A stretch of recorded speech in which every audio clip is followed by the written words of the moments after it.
They were once seen as the golden couple of Scandinavia, graceful, stable, and untouched by scandal. But now, shocking truths have begun to emerge from behind the polished walls of the Danish monarchy.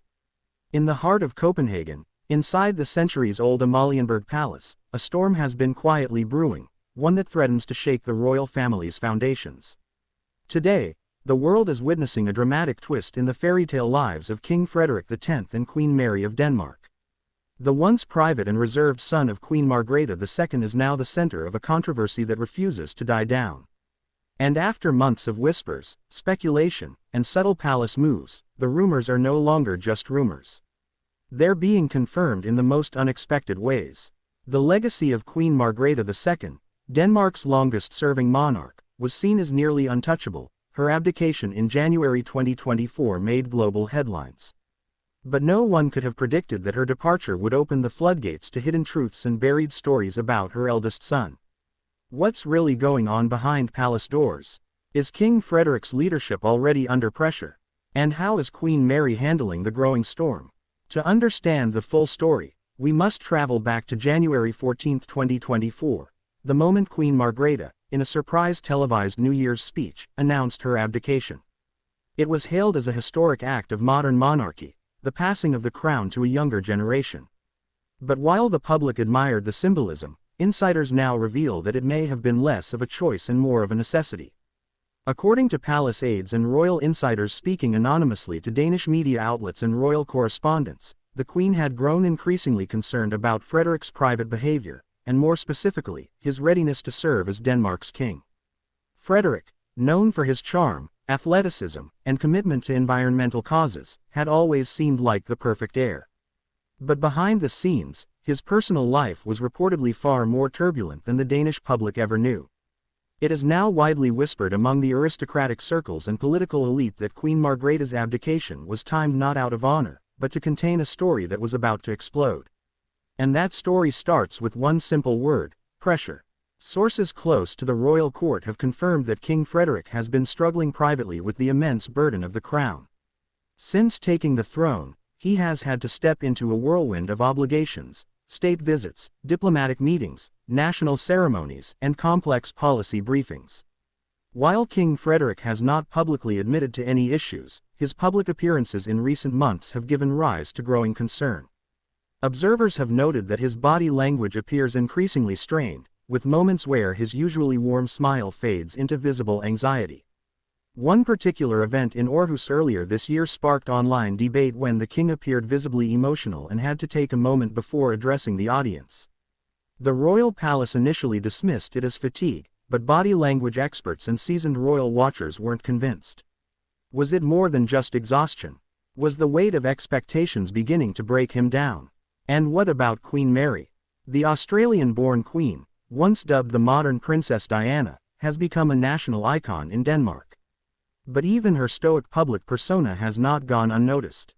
In recent weeks, Mary has been seen alone at official engagements, absent from key appearances, and at times, even unusually quiet when facing reporters. A royal correspondent with one of Denmark's top newspapers hinted that tension may be rising between the couple, saying, "There's an unspoken story here. We are seeing Queen Mary take more independent initiatives, attending charity events without the king, and making decisions on behalf of the palace. That's not the norm. Something is shifting." Now let's talk about the incident that lit the fire, an event many believe was the final straw for Queen Margrethe and a turning point for the Danish monarchy.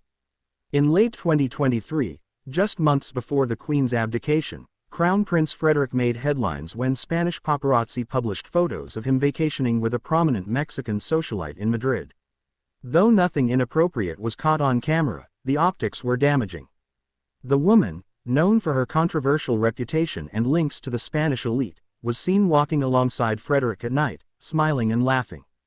The photos set off a media frenzy across Europe, with speculations about Frederik's fidelity and private life spreading like wildfire. Queen Mary was not present during this trip.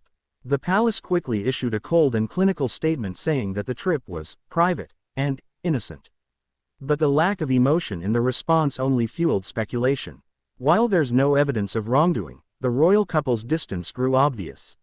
Soon after this scandal broke, Queen Margrethe's New Year speech announced her departure, a move many now believe was designed to protect the monarchy before more damage could be done. The Danish public has long been proud of their royal family, seen as down-to-earth, progressive, and tightly knit. But recent controversies have begun to change that perception. Polls show that while Queen Mary remains one of the most trusted royal figures, King Frederik's approval ratings have declined, especially among the younger demographic. Social media is flooded with mixed reactions. Some sympathize with the pressure of the crown, others are calling for more transparency. One Twitter user wrote, "We want a king who can lead with confidence, not one who hides behind the palace gates." Another defended the monarch, saying, "He's human too. Let's not forget that. Maybe we should support him more instead of tearing him down." And yet, the palace has remained silent. This silence is only fueling more rumors, including speculation about Prince Joachim. Some sources now claim that Joachim's loyalty to the royal family is being tested as he feels increasingly sidelined by palace decisions. Could he be stepping into a more prominent role? Could he even challenge Frederik's leadership? For now, that remains unclear, but it adds another dramatic layer to this already turbulent royal story. So where do King Frederik and Queen Mary go from here? Will the Danish monarchy survive the current wave of controversy, or are we witnessing the slow unraveling of a royal house once considered the most stable in Europe? What about their children, Crown Prince Christian and Princess Isabella? How will this tension affect their future roles? The royal couple has not given interviews or issued a statement addressing any of the recent issues. But actions speak louder than words, and their recent solo appearances, subtle gestures, and shifting schedules may be telling us far more than any press release ever could. As the eyes of the world remain fixed on Amalienborg, one thing is clear: this story is far from over. Do you think King Frederik is truly ready for the throne, or is this just the beginning of a deeper royal crisis? Let us know your thoughts in the comments below. Don't forget to like, share, subscribe, and hit the bell icon so you never miss a moment from the Danish royal drama. The truth is unfolding, and you won't want to look away.